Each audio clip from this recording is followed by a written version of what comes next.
Le plus grand secret du Tibet n'est peut-être pas caché derrière une porte. Il est caché derrière une idée. Quand on prononce le mot Tibet, on imagine tout de suite la neige, les moulins à prière, les sommets qui découpent le ciel comme des lames, et quelque part, dans un monastère battu par le vent, des moines qui veillent sur un savoir interdit. Le décor est si puissant qu'il avale presque la réalité. Et pourtant, pour une fois, la réalité est plus troublante que le mythe. Le Tibet se dresse sur le plus haut plateau habité du monde, avec des régions qui dépassent en moyenne 4000 à 5000 mètres d'altitude. Là-haut, le corps humain comprend très vite qu'il n'est pas le maître. Chaque respiration devient une négociation. Chaque pas ressemble à une dette. Et ce détail est essentiel, parce que dans un monde pareil, on ne protège pas un secret avec des murs. On le protège avec la montagne elle-même. Alors la vraie question n'est pas seulement « Que gardent les moines du Tibet ?» La vraie question est plus dérangeante. Pourquoi tant de choses importantes ont-elles été confiées précisément à cet endroit du monde où tout est difficile, où l'air manque, où les routes se brisent, où les empires arrivent épuisés avant même d'avoir frappé aux portes? Un lieu pareil n'est pas pratique. Il est parfait. Parfait pour préserver, parfait pour cacher, parfait pour attendre. L'histoire officielle nous dit que le bouddhisme s'implante au Tibet à partir du 7e siècle, puis s'y organise plus profondément au 8e, notamment sous l'impulsion de maîtres venus d'Inde. Le premier grand monastère, Sami, devient un centre de traduction, de débat et de transmission. Ce n'est pas un détail poussiéreux pour spécialistes, c'est le début d'un mécanisme gigantesque. Le Tibet n'allait pas seulement croire, il allait collecter, traduire, classer, mémoriser. En d'autres termes, le Tibet n'a pas été qu'un sanctuaire, il a été conçu comme une chambre forte de la pensée. Et c'est ici que l'atmosphère change, parce que dans la tradition tibétaine existe une idée qui, à elle seule, suffit à faire trembler n'importe quel historien rationnel. Cette idée s'appelle Terma, les trésors cachés.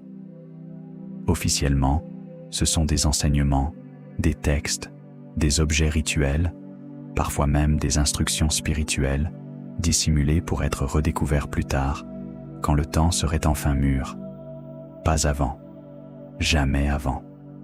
On les cache dans des grottes, dans la roche, dans des temples, dans des statues, parfois dans la mémoire même des initiés.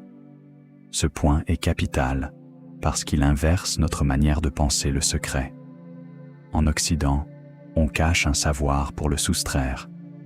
Dans la logique du terma, on cache un savoir pour le protéger d'un monde qui n'est pas encore capable de le recevoir sans le déformer. Réfléchissez 2 secondes à ce que cela implique. Cela veut dire que, pour une partie de la tradition tibétaine, le problème n'est pas l'existence d'un savoir perdu. Le problème, c'est notre impatience.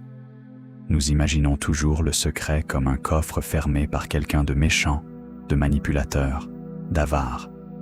Mais si, pour une fois, le coffre avait été fermé par quelqu'un de prudent?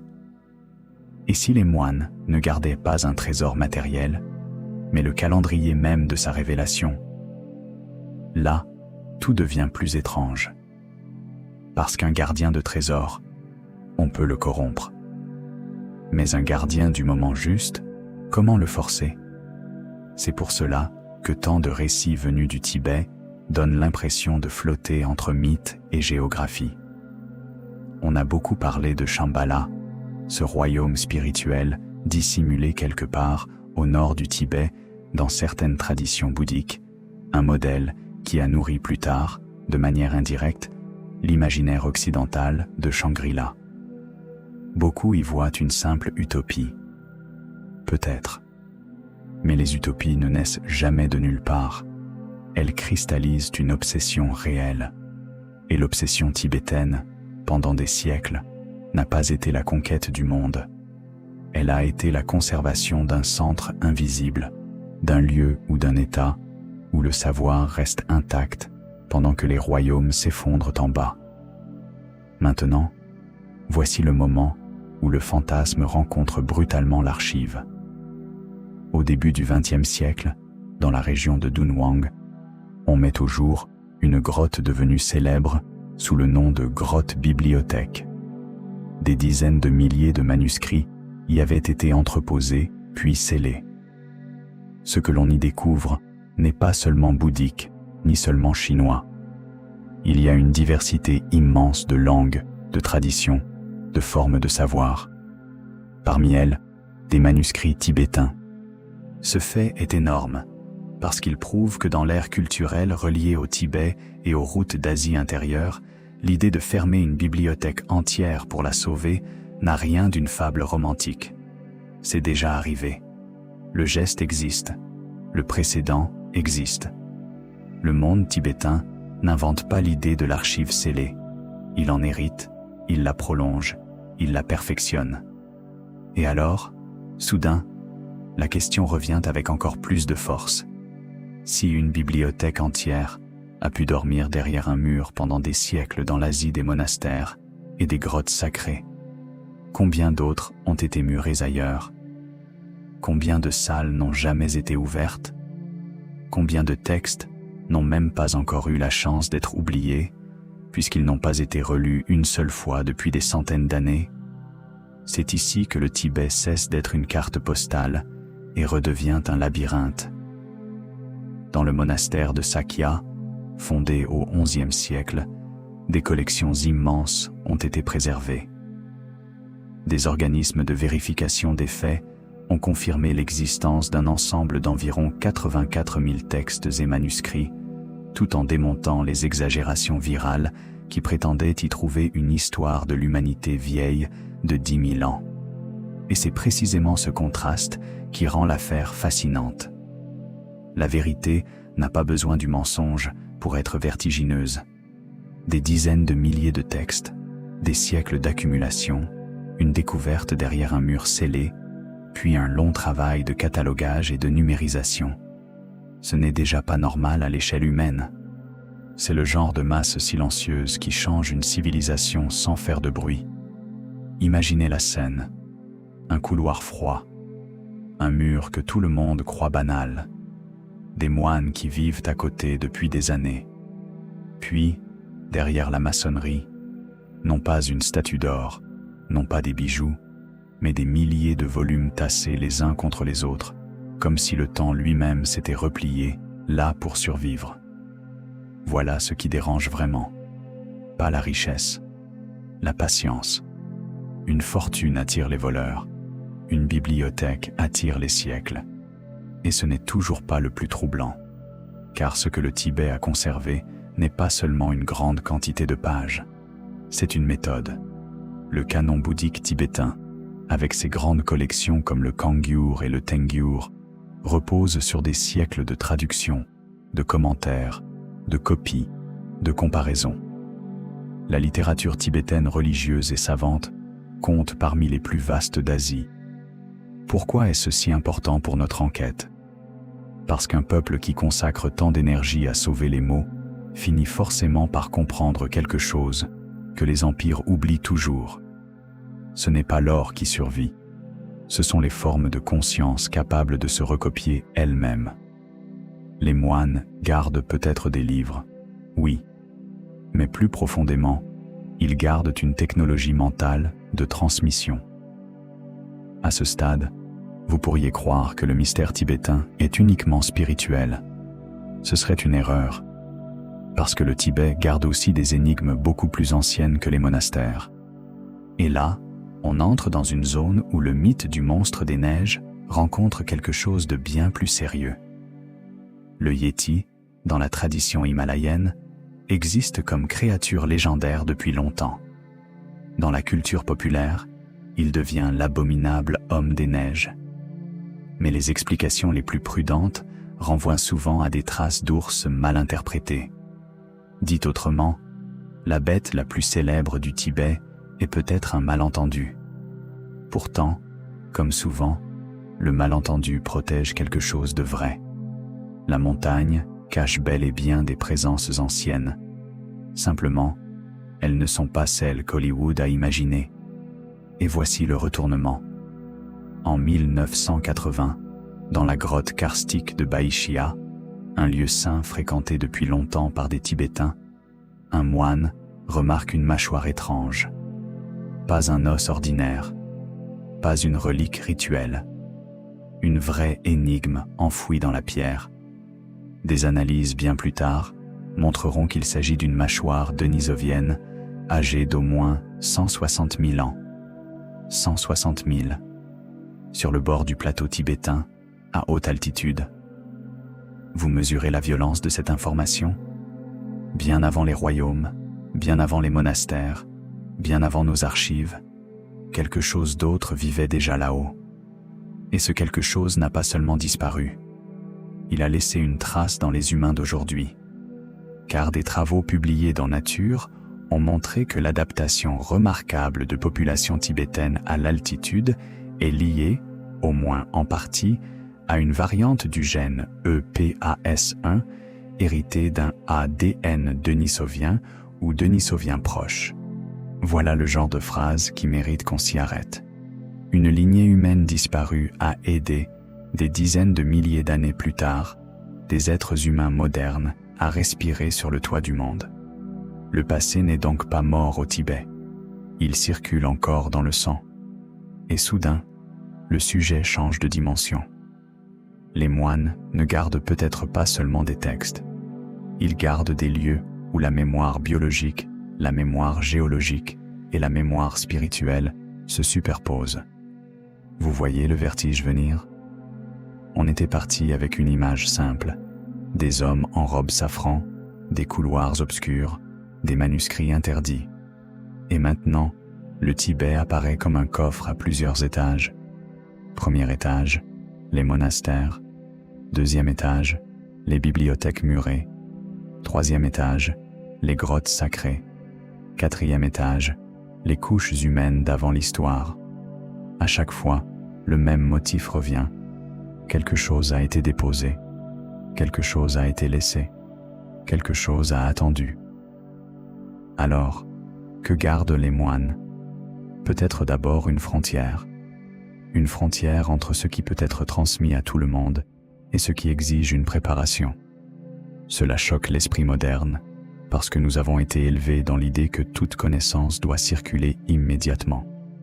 Mais regardez notre époque. Nous confondons accès et compréhension, vitesse et profondeur, information et transformation. Dans une logique tibétaine traditionnelle, recevoir un enseignement sans discipline intérieure, c'est comme recevoir une lame sans apprendre à la tenir. Ce n'est pas un cadeau, c'est un accident en attente. C'est aussi pour cela que les grands centres religieux du Tibet impressionnent autant. Le Potala, par exemple, n'est pas seulement un palais spectaculaire posé sur la roche au-dessus de la vallée de Lhasa. C'est un complexe religieux et administratif qui a condensé pouvoir, mémoire et rituel dans un même corps architectural. Les ensembles sacrés de Lhasa mêlent des influences tibétaines, indiennes, népalaises et chinoises. Là encore, le détail compte. Le Tibet n'a jamais été un vase clos. Il a absorbé, trié, transformé, puis scellé. Ce qu'il protège n'est pas une pureté, c'est une synthèse devenue fragile. Et c'est peut-être pour cela que tant d'envahisseurs, de voyageurs, d'ésotéristes et de rêveurs se sont trompés à son sujet. Ils cherchaient un objet. Le Tibet leur opposait une méthode. Ils cherchaient un mot de passe. Le Tibet exigeait une métamorphose. Ils voulaient entrer dans la salle secrète. Le Tibet répondait, la salle secrète ne s'ouvre pas avec une clé, mais avec une capacité. Et plus on avance, plus une hypothèse dérangeante prend forme. Les moines du mystérieux Tibet ne gardent pas seulement ce qui a été écrit. Ils gardent aussi ce qui ne doit pas être mal lu. Nuance immense. Parce qu'un texte peut survivre matériellement tout en étant détruit par une interprétation stupide. Un rituel peut rester intact tout en devenant une caricature touristique. Une carte peut être exacte tout en menant au vide si celui qui la lit n'a pas changé intérieurement. Voilà pourquoi les légendes tibétaines parlent si souvent de lieux cachés qui ne se révèlent pas à n'importe qui. Les Beyoul, les vallées secrètes de la tradition himalayenne, ne sont pas seulement des refuges géographiques. Dans les sources académiques récentes, ils apparaissent comme des espaces sacrés destinés à être découverts par des pratiquants aptes, parfois en temps de crise. Ce n'est pas un conte décoratif, c'est une grammaire entière du secret. Le lieu n'est pas invisible parce qu'il est loin. Il est invisible parce que l'observateur n'est pas encore prêt à le reconnaître. Et là, nous approchons enfin du cœur du problème, parce qu'un monastère peut garder des manuscrits, une grotte peut garder des ossements, une tradition peut garder des rites. Mais qui garde le mode d'emploi pour relier tout cela? Qui garde la clé qui permet de comprendre pourquoi une bibliothèque est murée, pourquoi un texte est enterré, pourquoi une vallée est dite cachée, pourquoi un moine trouve dans une grotte la mâchoire d'un parent disparu de l'humanité, et pourquoi, depuis des siècles, tant de récits tibétains répètent la même chose sous 1000 formes différentes. Tout ne doit pas être révélé au même moment. Peut-être que c'est cela, le vrai trésor. Non pas un objet, non pas un dogme, mais une science du seuil. Savoir ce qu'on peut ouvrir. Savoir ce qu'on doit attendre. Savoir ce qui sauve. Savoir ce qui brûle les mains. Et le plus inquiétant, c'est que cette idée est peut-être plus moderne que nous. Dans un siècle qui ouvre tout, archive tout, diffuse tout, copie tout, les moines du Tibet semblent poser une question brutale. Et si la survie d'une civilisation dépendait moins de la quantité de connaissances disponibles que de la qualité intérieure de ceux qui les reçoivent? La montagne, elle, ne répond pas. Elle garde son calme de pierre. Les drapeaux claquent. Les couloirs sentent le beurre de yak, la poussière froide, l'encre ancienne. Quelque part, dans une salle trop haute, des volumes reposent toujours dos à dos. Quelque part ailleurs, dans une grotte battue par le vent, la roche tient encore des histoires plus vieilles que nos religions. Et quelque part, au-dessus de tout cela, dans l'air trop mince pour les poumons pressés, demeure une dernière possibilité. Les moines ne gardent peut-être pas un secret sur le Tibet. Ils gardent un secret sur l'être humain. Et dans certaines vallées, dit-on, il n'y a pas seulement des textes cachés. Il y a des passages. On croit toujours qu'un passage ressemble à une porte. C'est faux.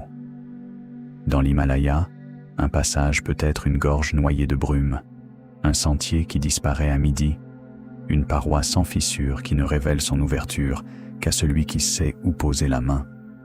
Et parfois, le passage n'est même pas dans la montagne. Il est dans l'esprit de celui qui y entre. C'est précisément là que le Tibet devient presque impossible à raconter avec nos réflexes modernes. Nous voulons des coordonnées, des preuves photographiques, un verrou, une clé, un plan d'évasion. Les traditions tibétaines, elles, répondent souvent par autre chose. Un signe, une vision, un rêve, une instruction cryptée, un itinéraire que l'on ne comprend qu'après l'avoir parcouru. Voilà pourquoi les récits de vallées cachées ont marqué si profondément l'imaginaire himalayen. Dans la tradition des Beyoul, ces terres secrètes ne sont pas de simples refuges géographiques perdus dans les plis de la roche. Elles sont des sanctuaires préparés à l'avance pour des époques de chaos. Selon la tradition, Padmasambhava, la grande figure associée à l'implantation du bouddhisme tantrique dans l'Himalaya, aurait consacré certains lieux et laissé derrière lui des indications pour qu'ils soient retrouvés plus tard, lorsque le monde deviendrait trop violent, trop confus, trop lourd pour l'âme humaine. Et si cela vous paraît poétique, presque naïf, demandez-vous plutôt ceci. Qu'est-ce qu'une civilisation fait quand elle sait qu'un jour, ses centres visibles tomberont? Elle prépare des centres invisibles. Tout à coup, les moines n'ont plus l'air de simples gardiens de temple. Ils ressemblent à des conservateurs de mondes de secours. Pensez à la logique qui se cache là-dessous. Quand un empire sent le danger, il renforce ses frontières. Quand une tradition spirituelle sent le danger, elle disperse sa mémoire. Elle la glisse dans des chants, dans des gestes, dans des lignées orales, dans des grottes, dans des vallées, dans des objets que l'étranger prend pour des bibelots. C'est une intelligence du repli, une intelligence élaborée, non par peur, mais par expérience. Le Tibet a connu des invasions, des effondrements politiques, des rivalités religieuses, des ruptures de transmission. Il a appris, très tôt, qu'un savoir centralisé meurt vite.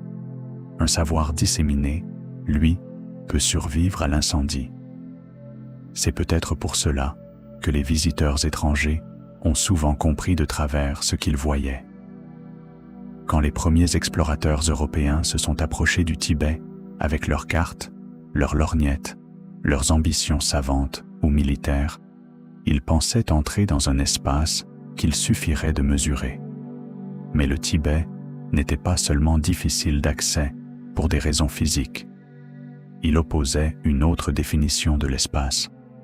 Un espace n'était pas seulement un terrain, c'était un niveau de lecture. Vous pouviez marcher dans une vallée et ne rien y voir. Un moine, lui, pouvait y lire une géographie sacrée, des alignements, des histoires enfouies, des traces d'anciens maîtres, des signes d'une fonction cachée. Et c'est là qu'apparaît une idée dérangeante. Les moines ne gardaient pas seulement des objets, mais une manière de voir. Regardez un tanka, par exemple. Pour beaucoup de visiteurs, ce n'est qu'une peinture religieuse, spectaculaire, parfois magnifique, parfois incompréhensible. Pour un pratiquant formé, c'est autre chose. C'est une carte mentale, une machine symbolique, une architecture de méditation. Chaque couleur, chaque posture, chaque attribut, chaque cercle de feu ou de lotus possède une fonction précise. Ce n'est pas de la décoration, c'est du codage visuel. Et cela change tout.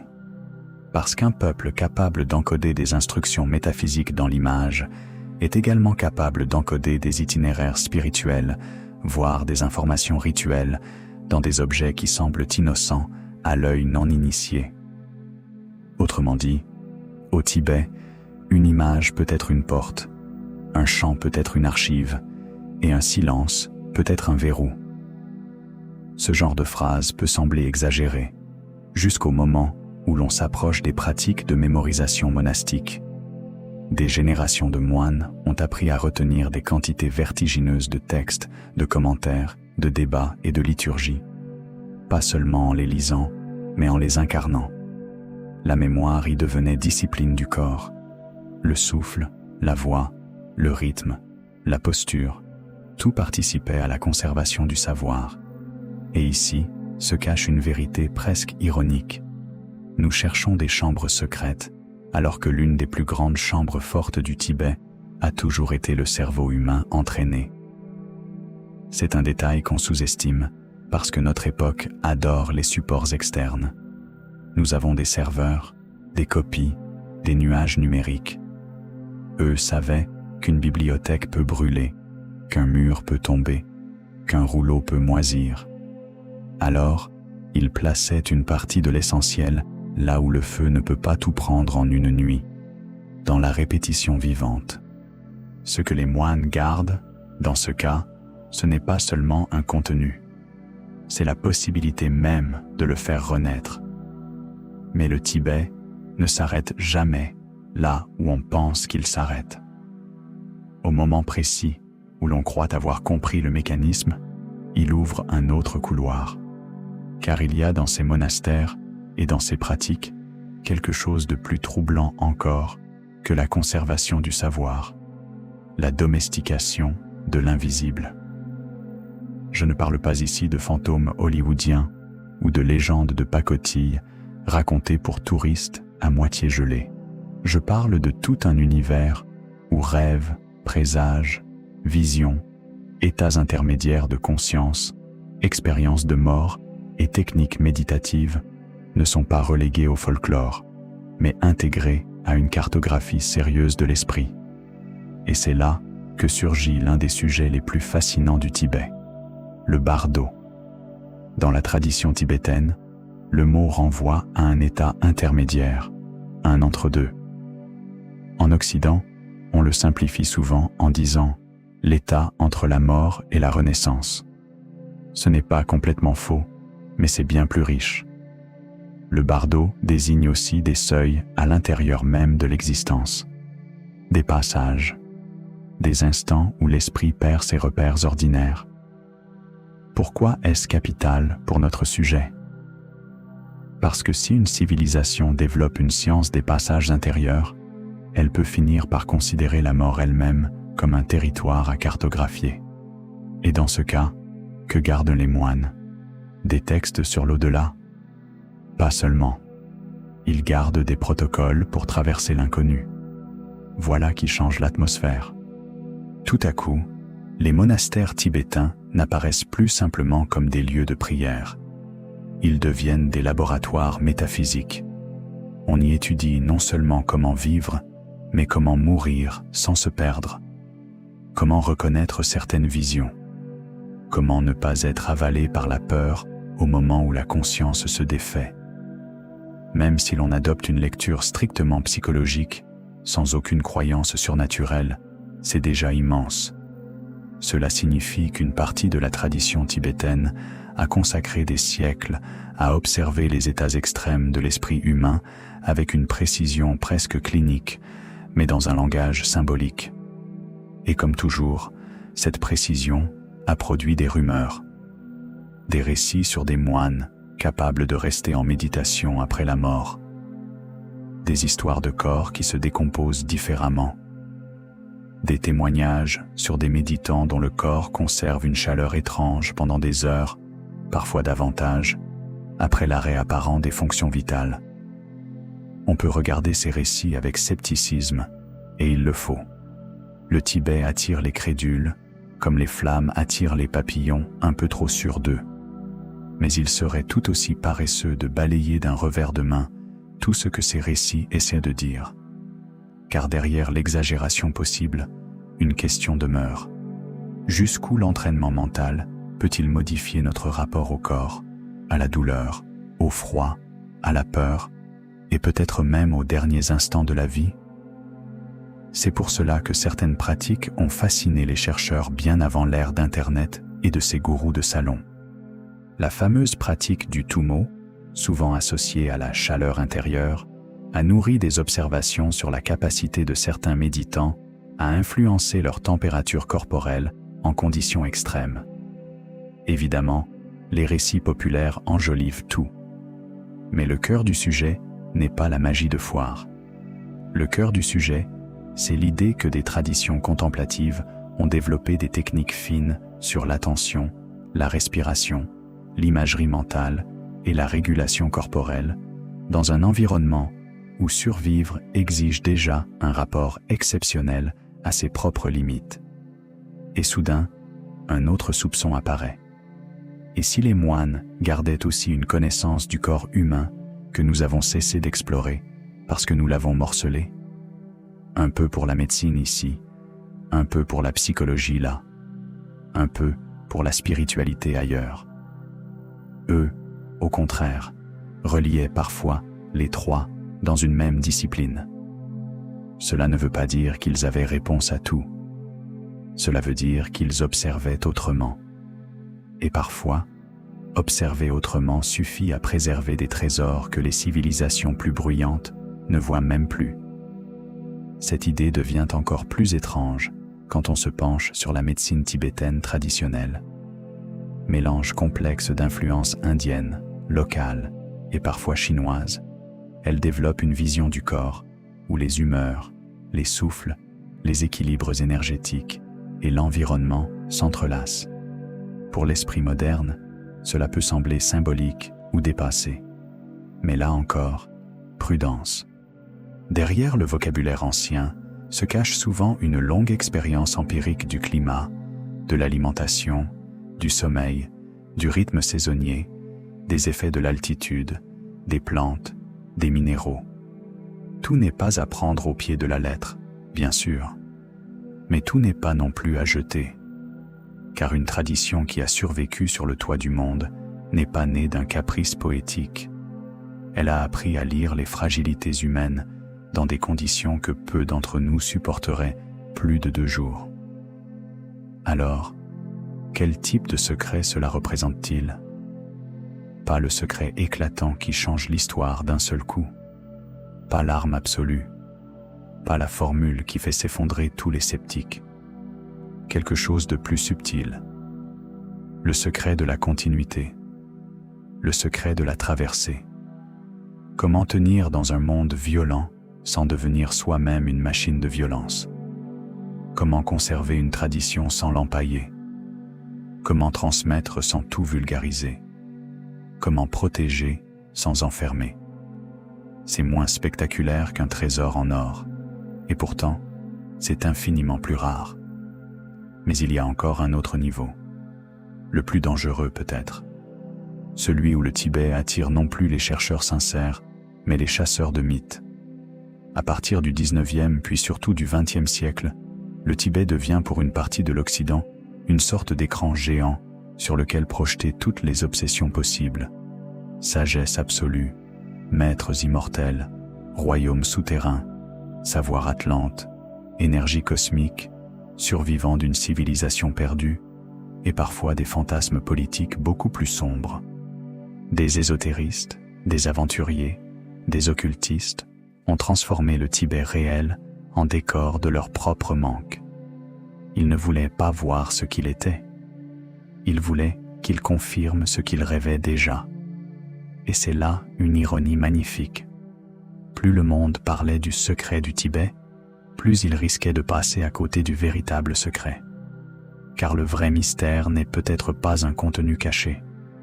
C'est la capacité du Tibet à résister aux interprétations imposées. On a voulu y voir une théocratie pure. Ce n'était pas si simple. Un paradis spirituel. Certainement pas. Un conservatoire vivant. Oui, en partie. Un monde dur, hiérarchisé, traversé de tensions, de grandeur et d'ombre. Absolument. Tout cela à la fois. Le Tibet déçoit toujours ceux qui veulent une image plate. Et c'est peut-être la meilleure preuve qu'il garde encore quelque chose d'intact. Car les caricatures ne survivent pas bien au réel. Les traditions profondes, elles, si. Imaginez maintenant une nuit sur le plateau. Le vent frappe les murs comme s'il cherchait lui aussi à entrer. Dans une salle faiblement éclairée, des silhouettes récitent des syllabes très anciennes. Sur une étagère, un manuscrit recouvert de tissu attend. Dans une cour intérieure, un novice lève les yeux vers des étoiles qui semblent plus proches qu'ailleurs. Et sous la pierre, peut-être derrière un mur, peut-être au fond d'une grotte, peut-être seulement dans le fil d'une transmission orale, quelque chose demeure suspendu entre oubli et révélation. C'est cela qui donne au Tibet sa puissance narrative. On n'y a jamais seulement caché des choses. On y a organisé des degrés d'apparition. Certains savoirs sont publics. D'autres demandent des années. D'autres encore, selon la tradition, peuvent détruire celui qui s'en empare sans préparation. Cela ressemble à un discours d'initiés jaloux de leurs privilèges, je sais. Sauf que notre époque prouve chaque jour qu'une connaissance sans maturité peut devenir toxique. Donnez une rumeur à un esprit paresseux, vous obtenez une panique. Donnez un symbole puissant à un ego fragile, vous obtenez un gourou. Donnez une discipline profonde à un marchand, vous obtenez un spectacle. Les moines tibétains, eux, ont longtemps répondu à ce danger d'une manière radicale, en filtrant. Ce filtrage n'était pas toujours juste, pas toujours pur, pas toujours dépourvu de pouvoir humain, de rivalité et de stratégie. Il faut éviter l'angélisme, mais il reposait aussi sur une intuition durement acquise. Tout ce qui est précieux ne supporte pas l'exposition brute. Certaines graines meurent en plein soleil. Certains textes meurent sous le regard de celui qui les lit comme un objet exotique au lieu d'y risquer sa propre transformation. Et là, une pensée plus étrange encore se glisse. Et si, au fond, les moines du Tibet gardaient moins des vérités que des seuils de transformation, des dispositifs destinés non à informer, mais à modifier celui qui s'en approche? Cela expliquerait beaucoup de choses. Pourquoi tant de textes restent opaques sans commentaire? Pourquoi tant de pratiques exigent un maître? Pourquoi tant de lieux sont dits cachés alors qu'ils existent bel et bien sur la carte? Parce que le véritable accès ne se situe pas au niveau des jambes, mais au niveau de l'être. C'est une idée presque insupportable pour l'époque actuelle. Nous voulons consommer les mystères comme des documentaires avant de dormir.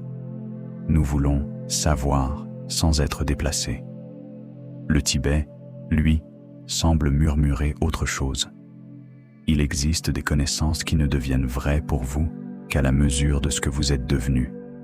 Et c'est peut-être là le trésor le plus gardé de tous. Pas un rouleau, pas une relique, pas un tunnel sous la montagne, mais une loi secrète de la conscience. Certaines portes ne s'ouvrent qu'en modifiant celui qui frappe. À ce stade, on comprend mieux pourquoi tant d'histoires tibétaines ressemblent à des pièges tendus aux visiteurs pressés. Il croit chercher une salle cachée, mais on le confronte à lui-même. Il veut une carte, on lui donne une discipline. Il veut une preuve, on lui demande de supporter le silence. Il veut l'extraordinaire, et on le renvoie à sa propre incapacité à voir l'ordinaire jusqu'au bout. Pourtant, malgré cette austérité apparente, le Tibet n'est pas un désert émotionnel. Il est peuplé de visages, de récits, de chants, de rires soudains, de contes où les démons ont parfois l'air plus humains que les hommes, et où les maîtres les plus profonds surgissent parfois sous l'apparence la plus simple. C'est aussi cela que gardent les moines, une manière de ne pas séparer radicalement le sacré du quotidien. Le beurre de yak, la fumée, la poussière, la fatigue, la prière, la maladie, la mort, le rire, la compassion, le froid, tout appartient au même monde. Le secret n'est pas ailleurs, il traverse la matière, et plus on approche de cette vérité, plus une dernière question devient inévitable. Si tant de choses ont été cachées pour survivre au siècle, que se passe-t-il quand le siècle lui-même devient une machine à tout révéler, tout scanner, tout photographier, tout archiver, tout simplifier? Que devient un trésor conçu pour la lenteur dans un monde réglé sur la vitesse? Peut-être commence-t-il à se retirer encore plus profondément, non plus dans la pierre seulement, mais dans ce que les regards trop rapides ne peuvent plus soutenir. Peut-être que le secret du Tibet n'a pas disparu. Peut-être qu'il s'est simplement déplacé hors du champ de l'attention moderne. Et c'est ici, justement, que l'histoire prend un tour plus sombre.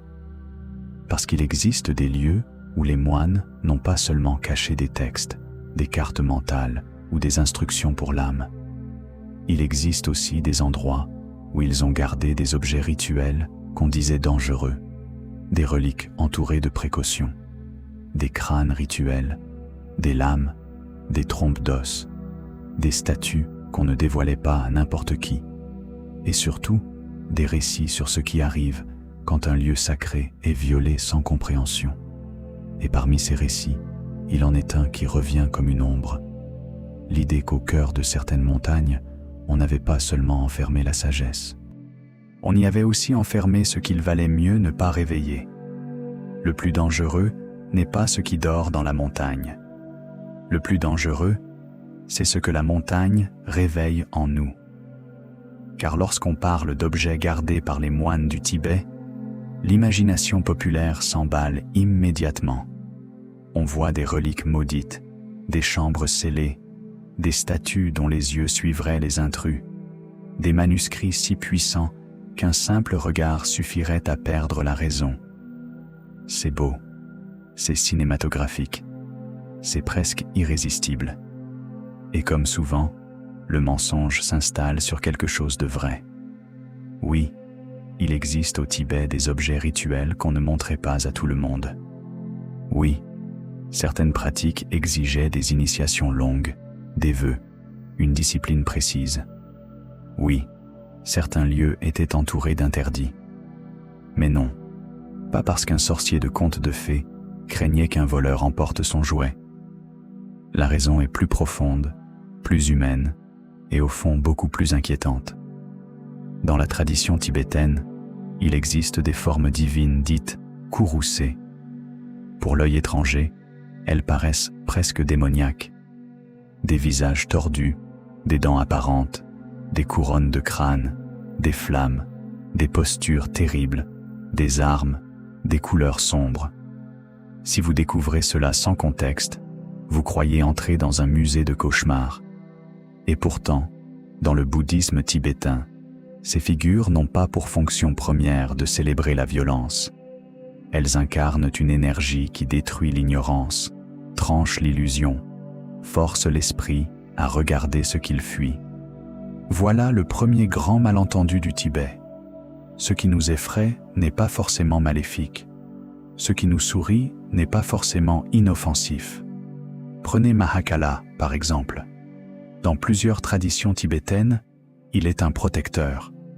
Un protecteur, pas un monstre. Mais quel protecteur? Noir, immense, terrible, parfois entouré d'un feu dévorant, il ressemble moins à un ange qu'à la forme visible d'une tempête. Pourquoi donner à un gardien un visage pareil? Parce que certaines choses ne se défendent pas avec de la douceur. Certaines illusions sont épaisses, collantes, capables de se déguiser en vertu. Il faut alors une puissance qui n'endort pas, une puissance qui arrache. Les moines qui gardent des effigies de ce type ne protègent donc pas seulement des statues. Ils gardent une idée que notre époque supporte mal. Il existe des vérités bienveillantes qui ne sont pas agréables. Et cela éclaire d'un jour nouveau les fameux objets dangereux. Le Kapala, par exemple, cette coupe rituelle parfois façonnée à partir d'un crâne humain, choque immédiatement le visiteur moderne. On croit à une fascination macabre. En réalité, l'objet rappelle l'impermanence, la fragilité de la personne, l'impossibilité de s'accrocher éternellement à la forme. La Kangling, trompe faite d'os, a produit le même effet de stupeur chez ceux qui regardaient le Tibet de loin. Mais ces objets ne sont pas conçus comme des trophées morbides. Ils appartiennent à une pédagogie brutale du réel. On ne les cache pas parce qu'ils seraient maudits au sens enfantin du terme. On les réserve parce que mal compris, ils deviennent soit une horreur gratuite, soit un fétiche exotique. Dans les deux cas, l'essentiel est perdu. Et c'est ici que la question se resserre. Que gardent les moines? Des choses capables de faire peur, oui. Mais surtout des cadres d'interprétation sans lesquels ces choses deviennent toxiques. Une coupe de crâne sans métaphysique devient un objet de foire. Un masque courroucé sans doctrine devient une idole grotesque. Un rituel d'exorcisme sans éthique devient du théâtre vide. Le danger ne réside donc pas d'abord dans l'objet. Il réside dans le regard qui le dévore sans être prêt à le comprendre. Cette logique atteint son sommet dans certaines pratiques plus extrêmes encore, comme le Shud. Rien que le nom semble porter du vent et de la nuit. Dans cette tradition, le pratiquant affronte la peur d'une manière si radicale qu'elle en devient presque insupportable à imaginer. Il médite parfois dans des lieux associés à la mort, visualise l'offrande de son propre corps, coupe symboliquement l'attachement à soi, à l'ego, à la panique fondamentale qui nous fait nous agripper à tout. Vu de l'extérieur, cela paraît délirant, morbide, excessif. Vu de l'intérieur, c'est une chirurgie de la peur. On n'y célèbre pas la mort. On y désarme le réflexe de fuite qui nous domine jusque dans les moments les plus ordinaires. Et dites-moi franchement, Dans un monde où presque tout repose sur la distraction, n'est-ce pas précisément le genre de pratique que l'on protégerait du spectacle? Car la modernité sait transformer n'importe quelle profondeur en accessoire. Donnez-lui un rituel ancien, elle en fera une attraction. Donnez-lui une discipline de dépouillement, elle en fera un stage de week-end avec musique douce et tisane trop chère. Le Tibet a été confronté à cela bien avant l'ère des réseaux. D'un côté, des curieux sincères. De l'autre, des collectionneurs d'étrangetés, des aventuriers spirituels, des amateurs de sensations occultes. Et entre les deux, des gardiens contraints de décider ce qui peut sortir, ce qui doit rester voilé, et surtout ce qui risque d'être corrompu par sa propre diffusion. C'est aussi pour cela que les objets rituels les plus denses, symboliquement, étaient souvent liés à des initiations. Pas pour flatter une élite, pour éviter la catastrophe du contresens. Une épée rituelle peut représenter le tranchant de la sagesse, pas le goût du sang. Un poignard furba peut servir à clouer symboliquement les forces négatives, pas à glorifier la violence physique. Mais essayez d'expliquer cela à quelqu'un qui ne voit dans le sacré qu'une accumulation d'objets insolites. Il repartira convaincu d'avoir approché la magie noire, alors qu'il n'aura aperçu qu'une langue symbolique, étrangère à ses réflexes. Et derrière cette langue symbolique se cache un autre trésor, plus vaste encore, la capacité du Tibet à intégrer ce que d'autres traditions ont voulu expulser. Le démoniaque, par exemple. Dans beaucoup de récits tibétains, les forces hostiles ne sont pas toujours détruites purement et simplement. Elles sont parfois soumises, liées par serment, converties en protectrices. Ce détail est crucial. Il signifie qu'une part de la tradition tibétaine ne croit pas qu'on triomphe du chaos simplement en le niant. On doit parfois le reconnaître, le retourner, le discipliner, l'obliger à servir un ordre supérieur.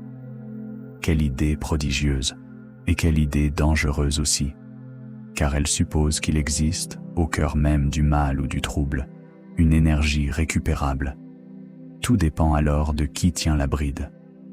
Vous comprenez le vertige? Les moines ne garderaient plus seulement des reliques ou des textes. Ils garderaient aussi des techniques pour transformer les forces destructrices au lieu de croire naïvement qu'elles disparaîtront si on détourne les yeux. C'est exactement ce qui rend certaines histoires tibétaines si dérangeantes. Les démons n'y sont pas toujours ailleurs. Ils collent à la montagne, au climat, aux lieux de passage, aux maladies, aux passions humaines, à la colère, à l'orgueil, à la peur. Et les pratiques rituelles ne visent pas seulement à exorciser une entité extérieure. Elles cherchent souvent à désamorcer ce qui, en nous, répond à cette entité. Le Tibet est rude, mais il n'est pas simpliste. Il sait que la frontière entre l'invisible et le psychique est poreuse, et il refuse parfois de trancher trop vite. Est-ce un esprit? Est-ce une projection? Est-ce les deux à la fois dans une expérience vécue? Peu importe, au fond, si le résultat du rituel réordonne un monde devenu invivable. Et cela mène à l'une des intuitions les plus puissantes de toute cette tradition. Un lieu n'est jamais seulement un lieu. Une montagne peut être un être. Un lac peut être une présence.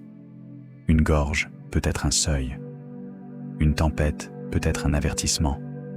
Un col peut être un test. Pour l'observateur pressé, ce ne sont que des métaphores. Pour celui qui habite cette vision du monde, ce sont des relations concrètes. Il ne traverse pas la nature comme un décor. Il entre dans un réseau de puissance, de mémoire, de dette, d'échange.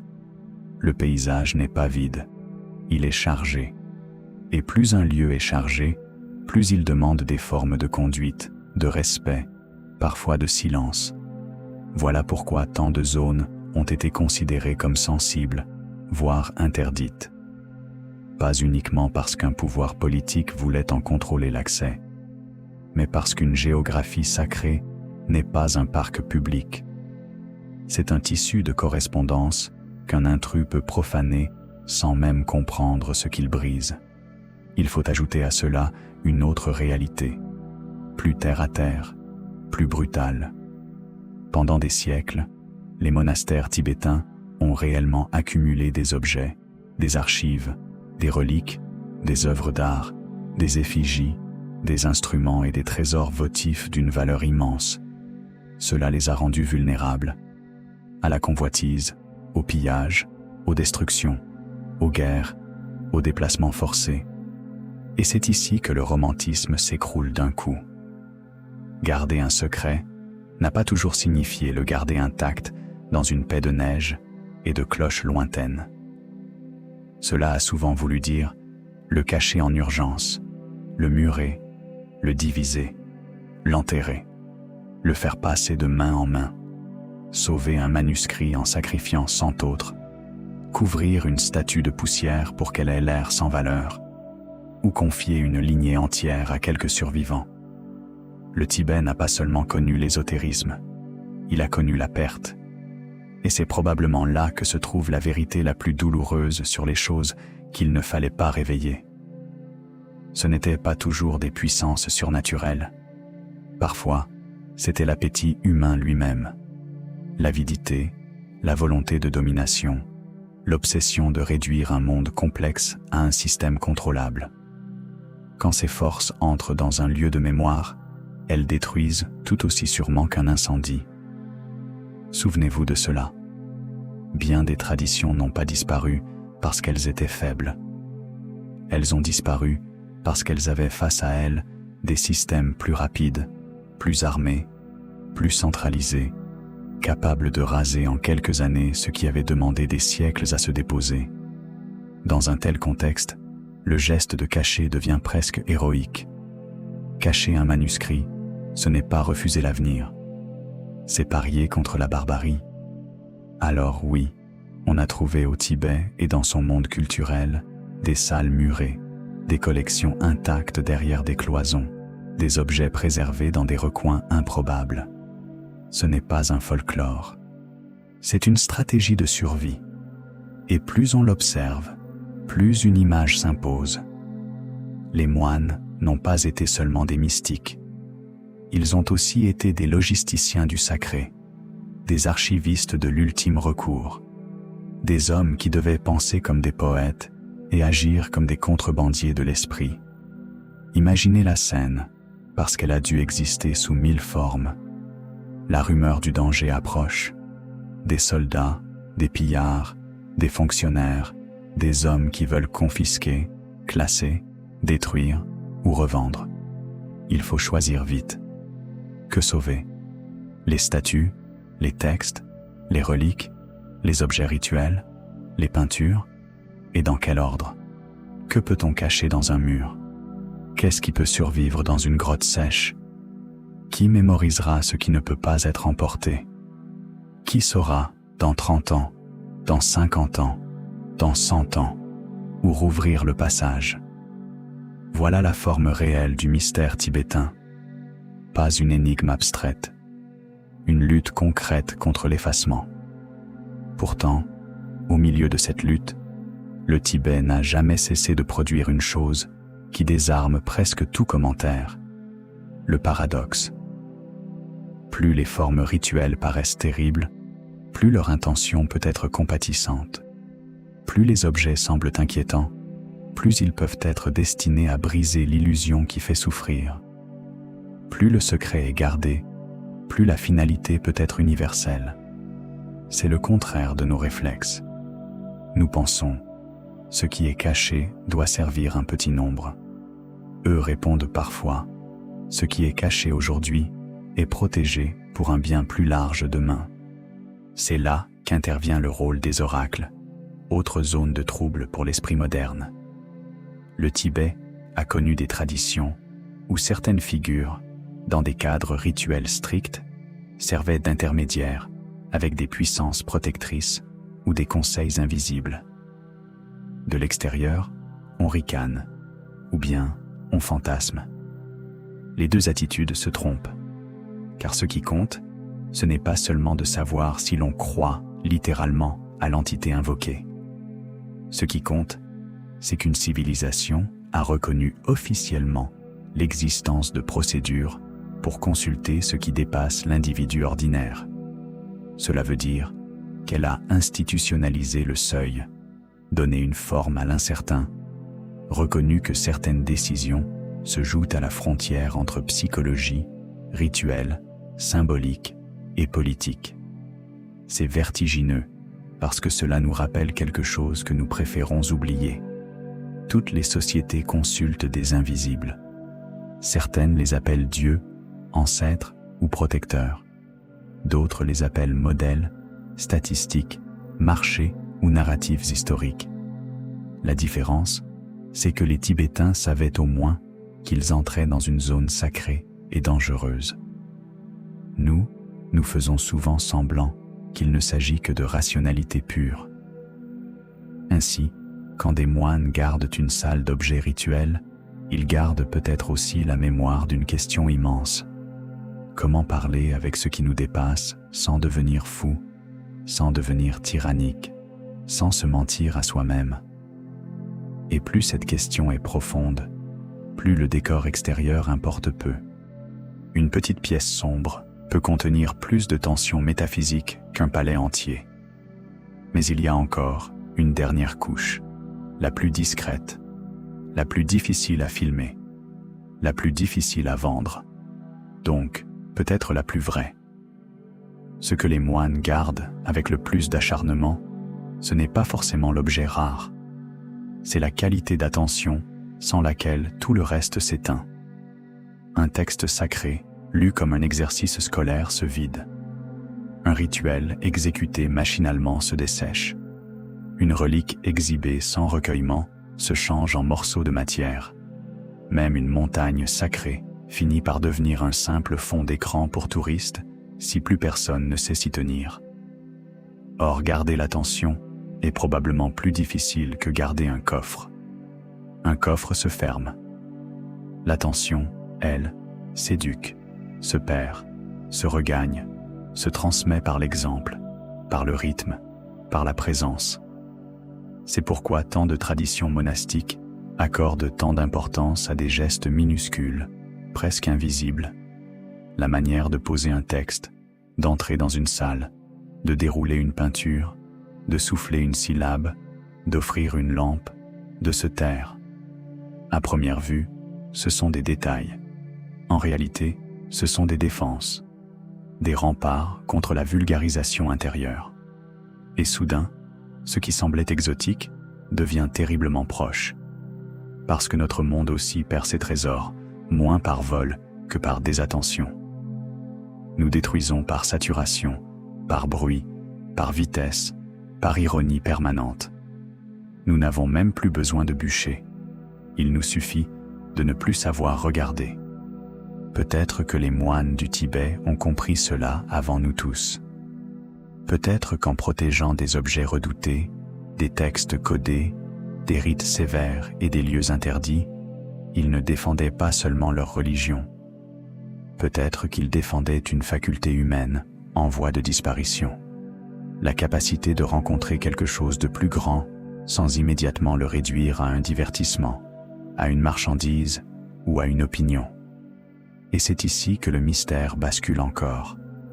Car lorsqu'une tradition protège avec autant de soin l'attention, le silence, les seuils, les objets rituels, les images terribles, les lieux chargés et les transmissions fragiles, une question presque insupportable finit par surgir. Qu'est-ce qu'elle a vu pour devenir à ce point prudente? Qu'a-t-elle observé dans l'âme humaine, dans la peur, dans la soif de pouvoir, dans la fascination pour l'invisible, pour décider que certaines portes ne devaient pas être ouvertes d'un seul coup? Il est possible que la réponse ne se trouve ni dans une bibliothèque, ni dans une grotte. Il est possible qu'elle se trouve dans certains corps. Car au Tibet, on n'a pas seulement gardé des objets et des textes. On a aussi veillé sur des êtres considérés comme des retours, des renaissances, des continuations vivantes d'anciens maîtres. Et à partir du moment où une civilisation affirme qu'un esprit peut revenir, reconnaître des lieux, des objets, des disciples, et reprendre le fil interrompu d'une existence passée, le secret change de nature. Il ne s'agit plus de conserver une chose.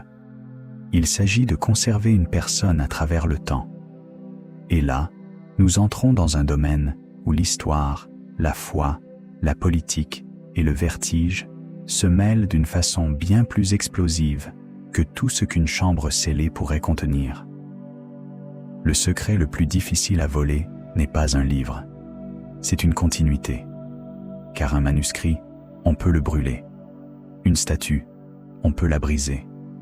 Une salle secrète, on peut la forcer. Mais que faire d'une tradition qui affirme qu'un maître peut mourir, puis revenir, puis reconnaître ce qu'il a laissé derrière lui, comme on reconnaît une maison quittée la veille? À cet instant, le mystère tibétain change de forme. Il ne s'agit plus seulement de protéger des objets sacrés, des textes enfouis, des rituels dangereux ou des vallées cachées. Il s'agit de protéger une mémoire qui circule à travers les vies. Et c'est là que le Tibet devient presque insupportable pour l'esprit moderne. Parce que nous acceptons encore, à la rigueur, l'idée qu'une bibliothèque puisse conserver des traces du passé. Nous comprenons qu'une montagne puisse cacher une grotte, qu'un monastère puisse murer une archive, qu'un peuple puisse transmettre ses prières par cœur. Tout cela reste dans le domaine de l'explicable. Mais la figure du Tulku, ce maître reconnu comme la réincarnation d'un prédécesseur, renverse tout. Elle propose que l'héritage le plus précieux ne soit pas seulement gardé dans la pierre ou dans l'encre, mais dans une conscience revenue pour suivre son travail. Imaginez l'effet d'une telle idée sur une civilisation entière. Cela veut dire qu'un enfant n'est pas toujours seulement un enfant, qu'un regard peut être observé comme un signe, qu'un choix anodin peut devenir une preuve, qu'un objet parmi d'autres, posé devant de petites mains, n'est plus un objet mais un test silencieux. On raconte qu'on présente parfois à l'enfant plusieurs articles semblables, parmi lesquels se trouve celui qui appartenait à l'ancien maître. Si l'enfant le reconnaît, si son comportement trouble les observateurs, si d'autres signes convergent, alors commence une autre forme d'enquête. Une enquête qui n'a rien de policier, mais tout du vertige. Le plus étonnant, ce n'est même pas la croyance elle-même. Le plus étonnant, c'est la conséquence pratique. Une tradition qui accepte cela doit développer des méthodes de repérage, de vérification, de prudence, de mémoire collective. Elle doit conserver les objets du défunt, non seulement comme reliques, mais comme futurs points de reconnaissance. Elle doit garder des témoins, des récits, des habitudes, des détails infimes sur sa manière de parler, de rire, de manipuler un mala, de choisir une tasse, de répondre à certains noms. Comprenez bien ce que cela implique. Dans le monde tibétain, des choses très banales pouvaient devenir des balises jetées à travers le temps. Et tout à coup, les moines qui gardaient des salles, des masques, des manuscrits et des reliques apparaissent sous une lumière nouvelle. Peut-être protégeait-il aussi les fragments dispersés d'une identité destinée à être retrouvée plus tard. C'est une idée prodigieuse, et aussi une idée redoutable. Car à partir du moment où une tradition dit « cet être est revenu », elle ne protège plus seulement une vérité spirituelle.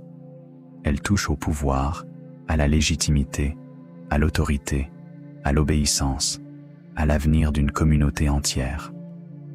Le mystique devient politique sans cesser d'être mystique. Le sacré entre dans le champ des convoitises humaines, comme un animal lumineux entrant dans un bois plein de chasseurs.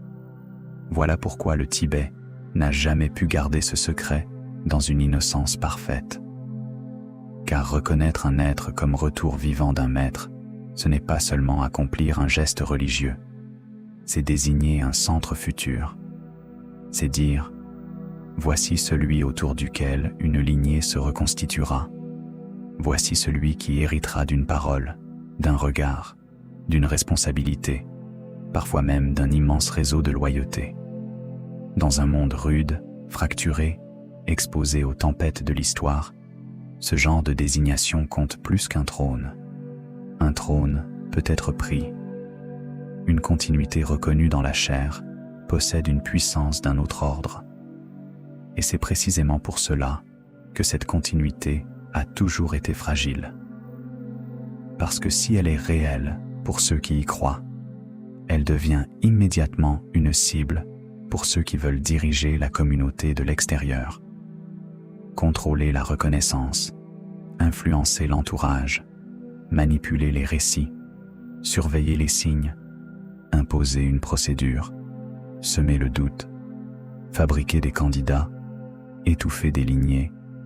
Tout cela devient imaginable dès que l'on comprend qu'un enfant peut incarner bien plus qu'un destin individuel. Il peut incarner la survie d'un monde. Alors, encore une fois, que gardent les moines du mystérieux Tibet? Peut-être la chose la plus difficile à protéger de toutes, une chaîne invisible entre les morts et les vivants. Et cette chaîne, bien sûr, ne repose pas seulement sur une croyance abstraite. Elle s'enracine dans une vision de l'esprit où rien ne s'interrompt vraiment comme nous l'imaginons. Ce que nous appelons fin n'est peut-être qu'un déplacement. Ce que nous appelons perte n'est peut-être qu'une coupure apparente dans le visible. Dans ce cadre, la mort ne ferme pas l'histoire. Elle la plie, elle la rend moins lisible. Et les moines, eux, deviennent les lecteurs patients de ce pli. Ce n'est pas un hasard si tant de monastères ont développé autour de leur maître une mémoire extraordinairement fine.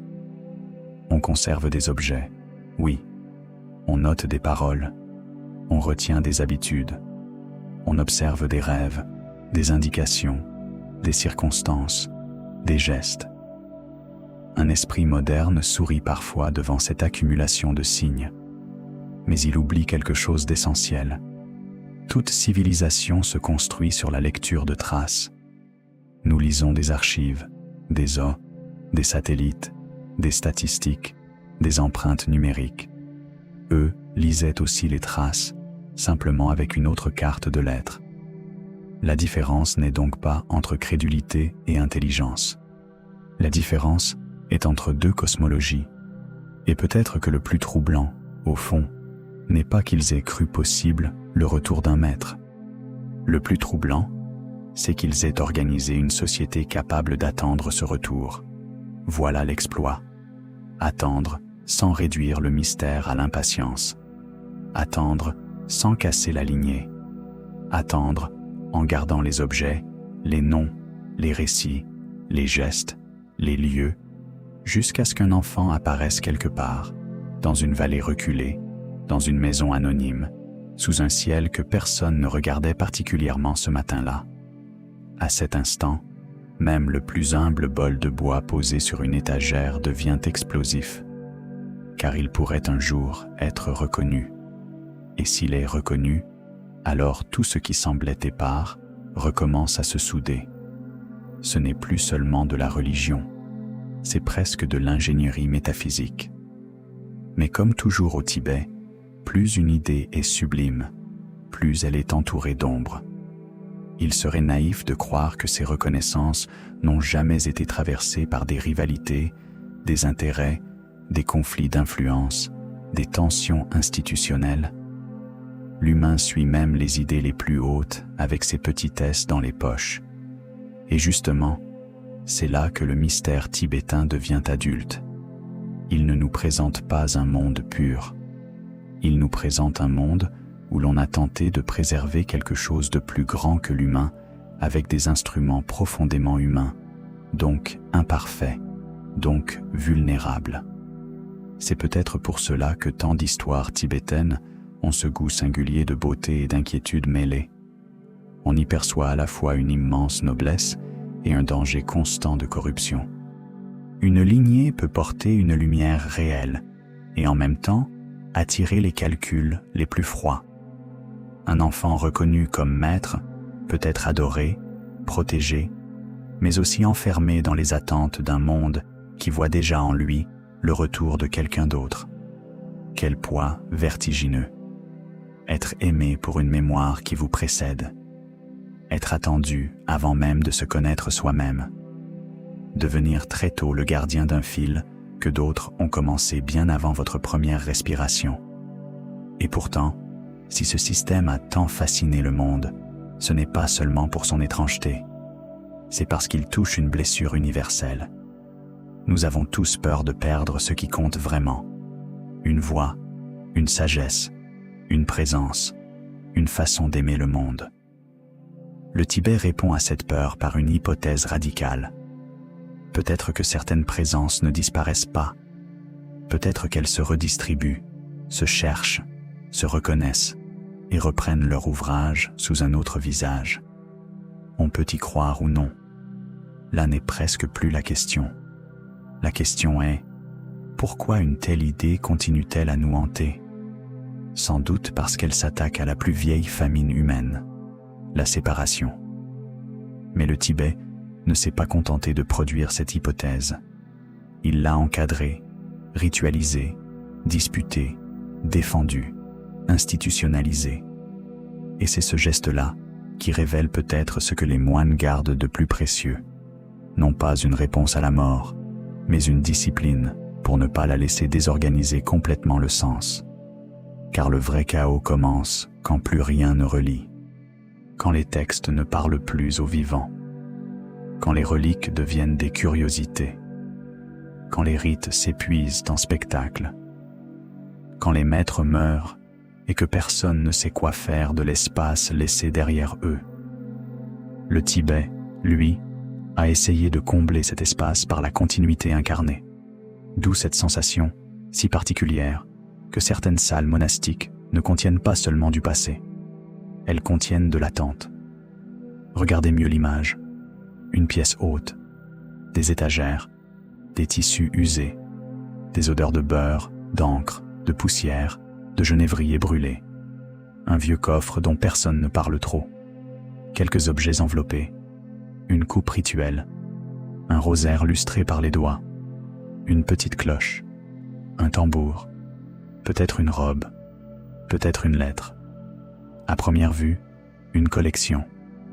En vérité, un dispositif de reconnaissance différé. Chaque chose attend peut-être une main future. Chaque chose est une question posée au temps. Et cela donne soudain au mot « garder » une profondeur nouvelle. Garder, ce n'est pas enfermer. Garder, ce n'est pas posséder. Garder, c'est tenir disponible pour l'instant juste. Voilà peut-être la grande leçon tibétaine, celle qui traverse les bibliothèques murées, les béyuls, les objets rituels, les pratiques du seuil, les maîtres courroucés, les oracles, les vallées cachées et les renaissances reconnues. Tout converge vers une même intuition. Le monde visible n'est pas toute la réalité, mais il peut devenir le réceptacle fidèle de ce qui le dépasse, à condition d'être traité avec une précision presque sacrée. C'est une vision exigeante, très exigeante. Elle demande du temps, du silence, de la mémoire, de la retenue, une discipline du regard, une résistance à l'immédiateté. Tout ce que notre époque érode avec une efficacité terrifiante. Voilà pourquoi le Tibet fascine encore, même défiguré par les fantasmes, les récupérations, les simplifications touristiques et les projections ésotériques. Parce qu'au fond, derrière tous les clichés, il continue de poser une question nue. Qu'est-ce qu'une civilisation décide de sauver quand elle sait qu'elle peut tout perdre? Certaines sauvent leur or, d'autres leurs frontières, d'autres encore leurs machines. Le Tibet, lui, semble avoir voulu sauver des conditions de conscience. Et c'est là, sans doute, que se trouve le vrai trésor. Non pas dans une salle remplie d'objets introuvables, non pas dans un livre qui renverserait toute l'histoire, non pas dans une prophétie prête à éclater comme un tonnerre, mais dans une architecture invisible où texte, gestes, corps, paysages, morts et renaissances coopèrent pour qu'un certain type de regard humain ne disparaisse pas. Un regard capable de voir une montagne comme plus qu'une masse rocheuse, un souffle comme plus qu'un réflexe, la mort comme plus qu'une interruption, le savoir comme plus qu'une accumulation, le silence comme plus qu'une absence de bruit. Et alors, au terme de ce voyage, la question du début revient une dernière fois, presque transformée. Que gardent les moines du mystérieux Tibet? Ils gardent peut-être le souvenir de ce que l'homme pourrait encore être s'il cessait, ne serait-ce qu'un instant, de vouloir tout posséder pour apprendre enfin à recevoir. Ils gardent des seuils, des rythmes, des disciplines, des signes, des visages revenus, des objets dont la vraie valeur ne se révèle qu'à celui qui n'essaie pas de les dévorer du regard. Ils gardent la possibilité qu'une vérité ne soit pas seulement prouvée, mais méritée. Ils gardent l'idée insupportable que certaines portes ne s'ouvrent pas avec des outils, mais avec une transformation intérieure. Et c'est peut-être cela qui dérange tant. Parce qu'un trésor caché sous la pierre, au fond, nous rassure encore. On peut toujours rêver de le trouver un jour, de le prendre, de le montrer, d'en faire le centre d'un récit triomphal. Mais un trésor qui exige de devenir autre avant même d'être reconnu. Voilà une énigme que notre monde supporte mal. Nous aimons l'exploration tant qu'elle ne nous explore pas en retour. Le Tibet, lui, semble nous observer depuis longtemps avec son calme glacial. Il connaît nos impatiences. Il connaît notre besoin de nommer trop vite, d'expliquer avant d'écouter, d'ouvrir avant d'être prêt. Il a vu défiler des pèlerins, des conquérants, des mystiques sincères, des espions, des érudits, des touristes, des marchands de miracles, des sceptiques arrogants et des croyants affamés. Tous ont cru emporter quelque chose.